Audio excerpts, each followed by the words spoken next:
Hey there, this is Greg, the Masked Gamer, and I am here with an unboxing of the Elder Scrolls Betrayal of the Second Era.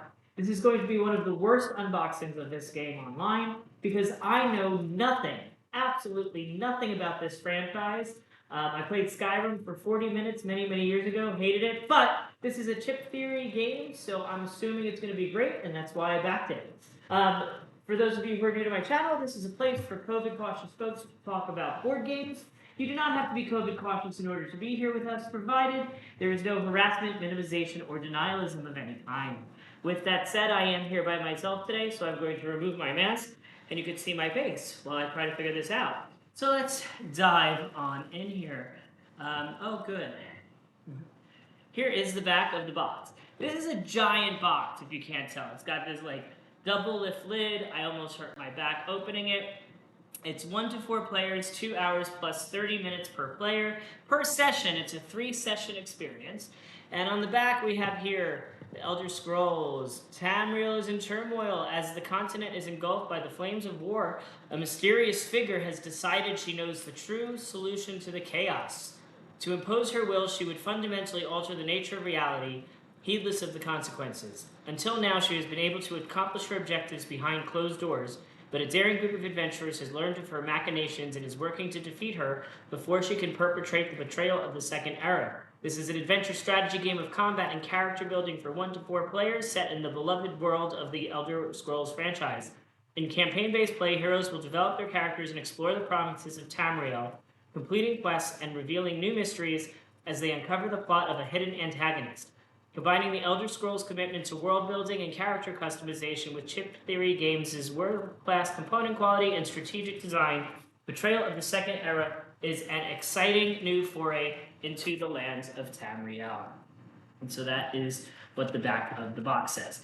Now, before I open this box, let's do the tougher part of this first, which is so they have these adventure journals that you can put your characters in, and I might be wrong, but I swear, if you got one, they were supposed to be green, which is my favorite color, and I said, ooh, that's green, I will pay extra money for it, and here is a brown folder of it.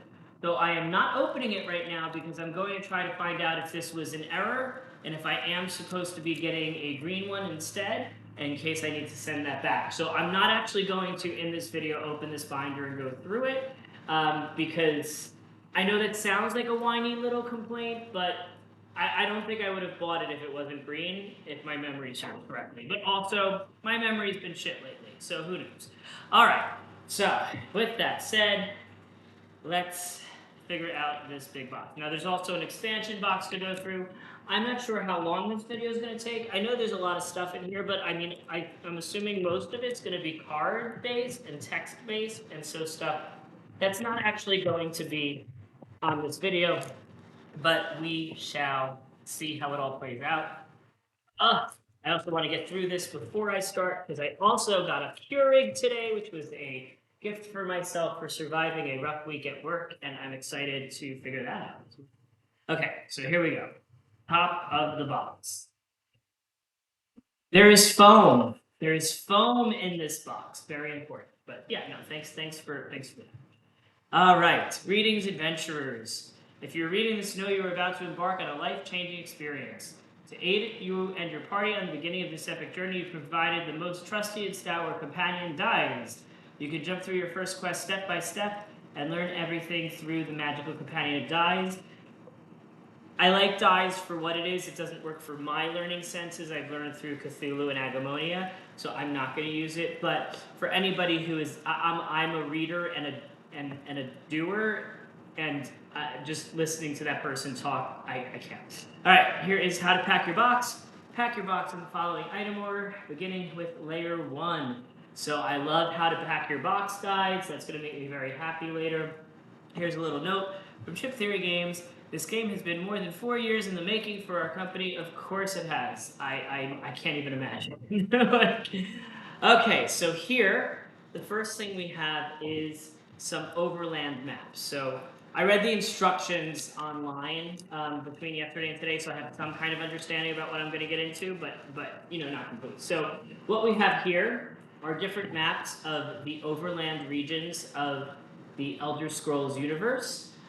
These, from my understanding, are things that are present in a variety of the video games. And then if you play the video games, you'll know what all of these locations are. I don't play the video games, so I don't really care. But I do know that our first mission is going to take place in this place called the Western Black Marsh. And since I will be playing this tonight, I'm just going to set everything that I know I need off to the side. And next, we have, this is our, I'm going to move the box out of the way for the rest of this. This is our neoprene map trays, because we know Chip Theory Games loves the neoprene. So the bigger one is our Clash map, which is used for all of our random battles, and you can use whichever side of it feels thematically appropriate to you. We then have a variety of different sized ones that are used for dungeons. That's a bigger one. Here's some littler ones. Here's some even littler ones. And in typical Chip Theory style, we have a tray that fits everything pretty much perfectly, which makes me very happy. I am assuming something else will go here. I don't know what that is yet, but I'm sure it will become clear to me later tonight and tomorrow. So that is the neoprene maps tray, and that I will need today. So we're gonna get that one off to the side over here. Okay. Oh my gosh, so much stuff. We have some more foam, which we are going to save for this game, because I'm assuming we are going to need to use it when we pack this monstrosity back up. So here is the tutorial guide. This is what I will be going through later tonight. It literally is supposed to walk you through playing the entire game in your first session, and it is a massive 39-page book. And it feels great. It's beautiful. This is probably one of the better looking tutorial guides I've ever seen, so I'm excited to pop that out. I'm going to put that on the chair next to me. Now, we all know Wednesday nights are the nights I usually play Agamonia with my friend Liz.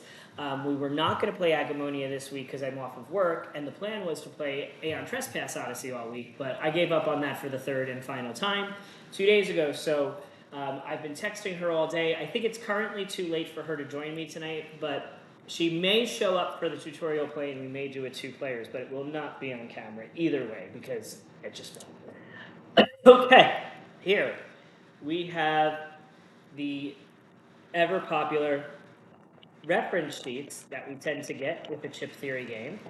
We have the list of very, very many enemy skills, and native skills and status effects, and we have two copies of the same sheet, so players on different sides of the boards can have that. That's a nice bonus compared to what we've seen in the past. I'm going to set that off to the side as well. Here is love spirals. Don't necessarily love this, but it's okay because I would have ruined it eventually anyway. But we definitely have some warp damage there. Okay, so this is the book that I read online. This is a massive rule book. It was like 98 pages. I don't know if it's still 98 pages. This is a different length than what I read online.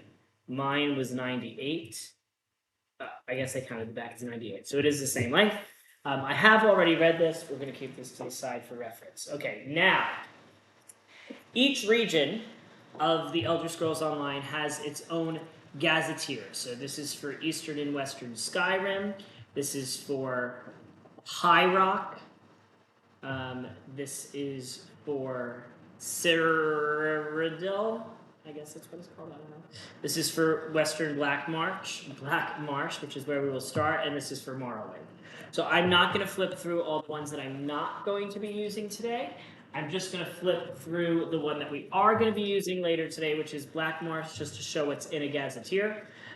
We have a little table of contents here. It tells you some special mechanics that are unique to that province. Each province has its own traveling caravan that you might encounter, and then a variety of different cities which have their own what's the word? actions that you can use with them. There's quite a bit, as you can tell. Those are all of the cities in Western Blackmarsh. And then we have a variety of quests. So depending on what quests you use, you'll get guided through these different quest stages. And there's going to be like, how do I say it? There's going to be like, there's multiple quests per region. There's 3 random quests that you would choose in order to start. So I don't know how many quests there are in the game overall because of the fact there's 1, 2, 3, 4, 5, 6, 7, 8, 9, 10 end quests here. I'm going to assume that that is 60 potential quests, but it could be wrong. Here are maps of predetermined or predetermined dungeons that lay within that region. There's also delves, which are like procedurally developed mini dungeons. Here's some more end game things. Okay, so there's actually, I guess there's only 1 end game per region, and I don't know what E20 and stuff is. I guess we'll figure all that out later, but this one's also going to go off to the side because we are going to need that today. Okay, next in this box we have some baggies.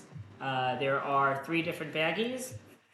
This is the baggie that we're going to put our level 1 and 5 enemies in, and this is the one we're going to put our level 10 and 20 enemies in, and this is the one we're going to put our what skills we can train at towns in. This is instead of having stacks like we had in Too Many Bones. There's going to be a lot of comparisons to Too Many Bones. Apparently, this is somewhat an evolution of that system, from my understanding. One of the things that I really love about Chip Theory games is they give, at least lately, they give you these trays to put cards in while you play. So they give you an organizer with the game. It's got the little symbols for the exact things you're supposed to put in it. I love that level of organization. It makes me so happy. These are pegs that will go in our character sheets, and this is a dial. I think it's supposed to be magnetic. We'll check in a second. And then we'll have our day counter and round counter, and as well as our experience counter will all go on that later on. So let's set that off to the side for now. I'm just throwing things everywhere. All right, what's next? Oh, this is happening. Okay, here is a plastic covered thing. My assumption is that this is going to be our cards in the box, but based on the fact that it's kind of heavy, and I'm correct. So I do not go through cards in my unboxing videos. I show the packs of cards, but I'm not going to unseal them all, especially if it's a spoiler-esque thing. So these are what looks like some legendary treasures, and this is what you use to open them on the back. This is their version of lock picking, which is more complicated for legendary than common. Here's some more items. This is a guild card, which gives you special abilities depending on which quest you take at the beginning. This is the back of a common item deck, which is a simpler lock-picking thing. Items on the front. This is, I'm not sure what that symbol is. It looks like it's a delve symbol, so that's for procedurally generated dungeons, and it looks like that's correct on the other side. This tells you what room appears, what it does, and how many monsters appear in it. Yeah, no, just there's some more delve cards here. I think these are actually Overland events. There are some general ones and some unique to each region.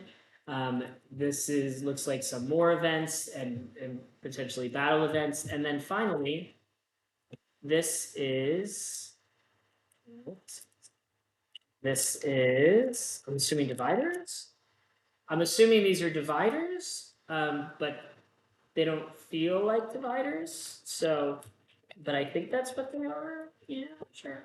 One of the other things that you'll notice about Chip Theory games is they make, like, all the things they use are like this material called PVC, which I don't really know what it stands for, but it basically means you don't need to sleeve these cards. They don't get damaged. They don't get frayed or folded like other companies do, which is why their games are so pricey. Like, the materials are just costly, and it ends up being worth it.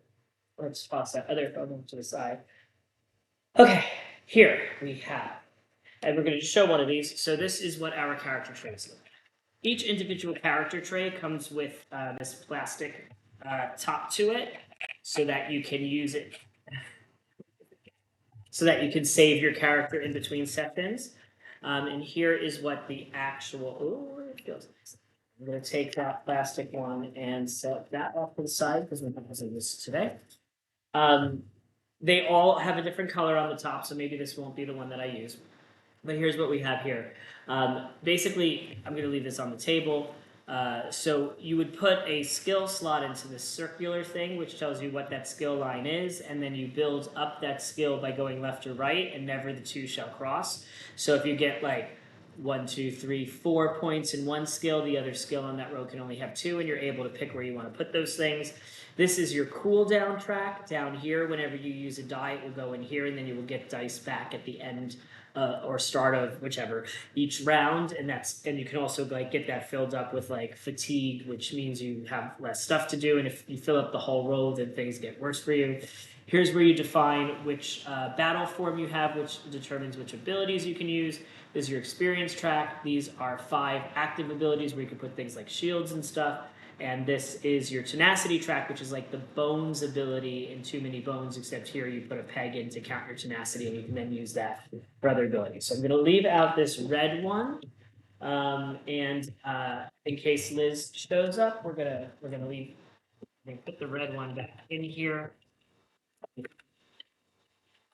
And you see they have like this little track where you can keep track of your cooldown ability and your experience and still put a lid on it. But here is, oh goodness, here's the green sheet, which is the one Greg will use because green is his favorite color, as you can tell from his green neoprene mat and the fact that you the green folder.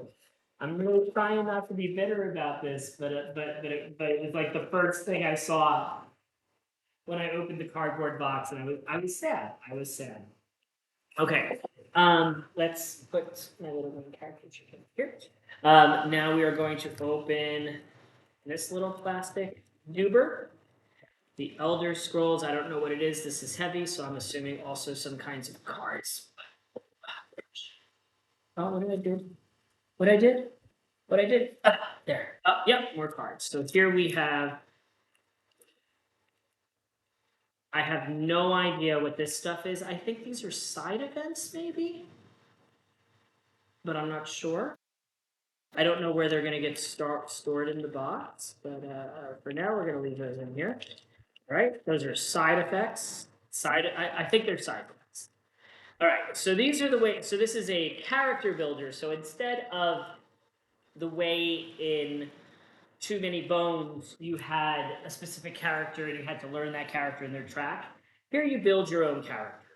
So what we have is the first thing that you would choose is going to be your race. So we have dark elves, and each of them has different art on the other sides, but all the stats are the same. So you can choose a character portrait that you feel represents the character you are playing as.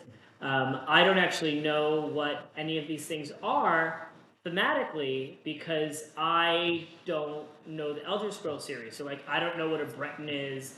I don't know what a Red Guard is. I mean, like I know what orcs are because I play games, but like the specific there's no lore explaining to me what these races are. So I'm a little lost as a non-Skyrim person. I'm assuming in one of the books maybe it lays it out, but I don't know. All right, and then here, these are our classes. So you pick a race and then you pick a class. So our classes that come with this game are healers, scouts, archers, sorcerers, acrobats, knights, necromancers, and you'll notice they're all different colors. Bards. Bards are yellow because they are I guess that's thievery or cunning. Spell swords are melee fighters. Nightblades are magic users. Pilgrim. Why would anyone be a pilgrim? Templars, wardens, rogues, and dragon knights. And then there's also going to be expansions. One of them we have already, and there's going to be more coming. And each expansion is going to have more classes, I'm assuming, coming into it. Here's the campaign journal. Plenty of sheets for plenty of 3-session campaigns. And then these are some more reference guides, it looks like. So we have an adventure turn the adventure turn reference card is on the back of some of these. Okay, so we have your combat skill line, which everyone has, and on the back of that is an adventure return reference sheet. I thought there was supposed to be 4 of those because I thought everyone had combat, but I don't know. So then we have, these are the skills you can actually learn and grow your character. So we have acrobatics. I think those are the, nope, one's got level 1 and 2, and one's got level 3 and 4. So we have acrobatics, we have Daedric summoning. I don't know what Daedric means in this context. Restoring light, healing, obviously. Shadow, which I'm assuming is some kind of assassinry. Heavy armor, which is what I will be using because I'm a tank and I suck. Ah, there are our other 2 combat ones. Two-handed, destruction staff, one hand and shield, speech, and bow. So not a million, which is kind of nice. I thought there was going to be more than that. I'm both disappointed and happy that there's not. It's recommended that you always choose a use your words, Greg. One of the 4 basic like attacky ones for your first game, which is what I'm going to do. Of course, you know I have friends who would be like, "Let's do speech to learn the game." So let's put all those back in there. I'm not sure where those are going to go when we play, but okay. We're at the bottom rows of the box here now. Okay. So first, this is a chip theory game. So we have more health chips. White chips are 5 life. The other are 1 life. I'm gonna have to open all those. That's gonna be a pain. Here is this looks like it's mostly like a spare chip holder, but it does have what looks like treasure chips inside of it. Yeah, so these are treasure chips. On one side is common items, and on the other side is legendary items. So we're gonna have to open that before we start playing. More chips. Okay, this one's sealed. These will be our enemy chips, all fitting in 1 chip tray, it looks like. These I do want to show, so let's try to get these open on camera without destroying anything, including my own skin. No way. Okay. Oh no. Oh, they're gonna fall everywhere. And they fell everywhere. Okay. So first, these are the chips that you can use to represent your characters. I'm assuming each color is a different one of the races that we showed all of that stuff before. There's a lot. There's more races than classes, it appears, but that's what those are. So let's. Oh my gosh, I'm falling apart. Okay, so those are the race and class ones. Then, yikes. Then we have some monsters. So we've got imps and bog dogs and mud crabs and high elf bandits and horkers and wood elf bandits and silver pups and hackwing swarms and imperial marauders and Argonian marauders. So it looks like there's like 1 of each monster in there, which is interesting. But I'm not sure. Let's got some other stuff back. Next row of chips. And this is why they're called chip theory games. Oh my god, this one's gonna fall apart real bad. Making a mess. Okay. So here we have, this is a chip. I don't know what I do with it, but it's a chip. These are the counters for the day and time, and yes, in case you were wondering, they are indeed magnetic, and they stay where they stay, so that's nice. Got some more monsters here. These are our next levels of monsters. We have Nord Marauders, Breton Marauders, Falmers, Mountain Lions, Wolves, Chorus, Kawama Warriors, Ghosts, Cliff Striders, and Skeleton Mages. And I just remembered each of these is double-sided and has a different thing on the back. So on the back of the Skeleton Mage is the skeleton. We're just showing whichever side comes up first today because of the clock that I'm looking at. All right. Next pile. These, I think, the white bordered ones, I think these are like quest related, so maybe I won't show these because they're unique, but there's a whole bunch of those. And I'm not going to show those because I'm pretty sure those were used for specific quests and maybe would be considered spoilers. And then jeez. Okay, that didn't work. And then our final tray is going to be our level 10s and 20s, I guess. We've got level 1s, 5s, 10s, and 20s in the box. And I made a mess of this one. Made a mess, made a mess, made a mess, made a mess, made a mess. Okay. Oh, gosh. So we have High Elf Necromancer. We have Goblin Butcher. You're only getting to see one side, whichever side comes up. We have a Nord Pyromancer. We have a Scamp. We have a Khajiit Cutthroat. We have a Khajiit Marauder. I'm guessing the Khajiit are cat people from appearance. We have an Orc Marauder. We have a Lurcher. We have Dark Elf Warriors. We have, those are level 5, so this has a combination of a bunch of things. Red Guard Bandits. Nyx Hound Hack. That looks like something that'll kill me. Briarhearts. Argonian Behemoths. And you just notice all these have these keywords from that reference sheet. That would be a lot of looking up when I play. Worm Warriors. Storm Atronauts. Wood Elf Deadeyes. Argonian Warriors. Warlords. Argonian Warlord. A Wamasu. A Bone Lord. Why can't I be a Bone Lord? A Breton Archmage. Yeah, like where's the Necromancers? Harpy. I want to be a Necromancer. A Troll. I've dealt with a lot of trolls lately in real life. A Hajmota. A Wampir Vampire. A Minotaur Lord. A Frost Atrama. A Giant. A Orc Warlord. A Dark Elf Pillager. And a Titan. Lots of names to remind me of my journeys in another game. That's great. That's great. Okay, put those over there.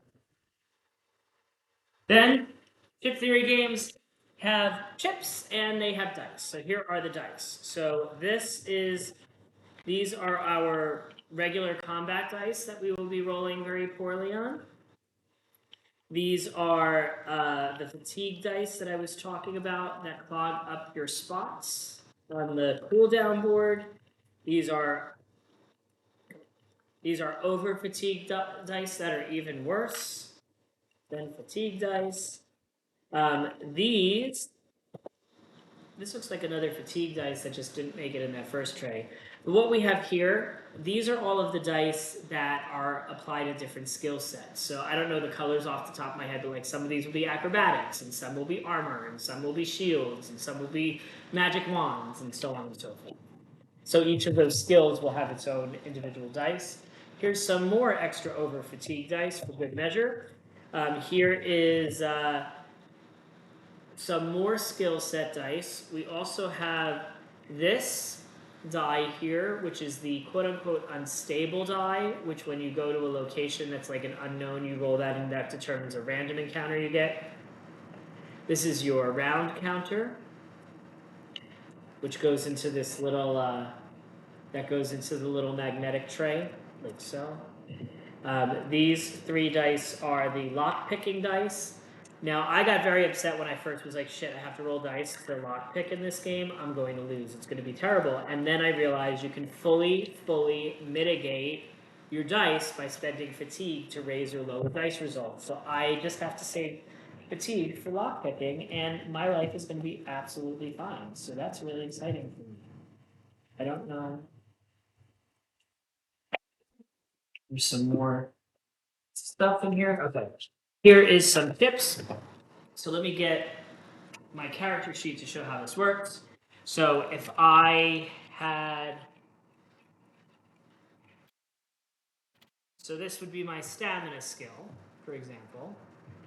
This doesn't show up in here, but anyway, so this would be my stamina skill. And then if I raised my stamina a certain number of points, I would do so by using these little tickers. And then if I wanted to, on the other side of things, and these were not going to be the right colors, whatever, if I wanted to be like shadowy, when I level up, I would put my shadow skill dice into these things. And that's how you build your characters in this game. So these are all of the different character traits that are going to go into that bag that we can build. And then these are markers for our health, stamina, and magicka skills. And y'all, that is everything in the first box except for this very pretty map on the bottom. So that is the core game. Along with this first release, we also have the first expansion, which is Valenwood. So my understanding is each expansion is going to be a different region. So in Valenwood, this will bring Sylvan Province of Valenwood into the game with a Gazetteer booklet, new quests for every guild, brand new province-specific enemies, province-specific delve and overland cards. You can use new general enemies, items, classes, and skill lines. This expansion also includes a double-sided clash mat with new art for a little bit of extra theme. And this can be seamlessly combined with the core box, with region-specific content being called for as required by quests and new general enemies, items, classes, and skill lines that can be shuffled into the supply. I'm not going to shuffle this stuff into the supply for my very first game, but if I end up liking this enough to play it multiple times, which it's unclear. I feel like because of my lack of lore abilities, it might not land for me, which is going to be no fault of the designers. It's just going to be the IP. Let's just take a look at what's in here. So we have some new Valenwood specific enemies. We have Valenwood specific dice for their skill lines. I don't know what this is, but it looks like there might be a new type of skill for that. Here are the tokens to add to your token supply. Here are items to add. Here are the expansion classes, which are Ranger, Arcanist. Of course, I should have just remembered it from the back, which are Ranger, Arcanist, and Burglar, which just don't seem that exciting, honestly, but okay. And then we have, well, Ranger's exciting, but Burglar is, and here are some more classes of things. So we now have light armor in addition to heavy armor, legerdemain, which is like cheap magic, illusion, and those are the three. So it seems each new region is going to give us 3 new skills, 3 new classes, a bunch of new enemies, and of course a new gazetteer that has its own set of quests and such in it. Its own extra clash mat that can be used. There's no game effects to that, it's just to be pretty. And its own town map, which will have its own separate rules as applied by the Gadgeteer. But like I said, we're not going to use any of this stuff in my first play. This stuff is all going to be, let's see how we like the game before we decide if we're going to open any of that other than the box itself. And okay, I did it in 33 minutes, which is a long time, but not as long as I thought it was going to be, which means I may, in fact, have enough time to set up my Keurig and figure that out before I start to play this game. So that is my unboxing of Elder Scrolls Betrayal of the Second Era. Don't forget to like, don't forget to subscribe. Please don't forget to keep those health bars full. I will not be doing a playthrough of this one on my channel. It's just going to be too big and too much for me to figure out. But thanks for tuning in and have a great night.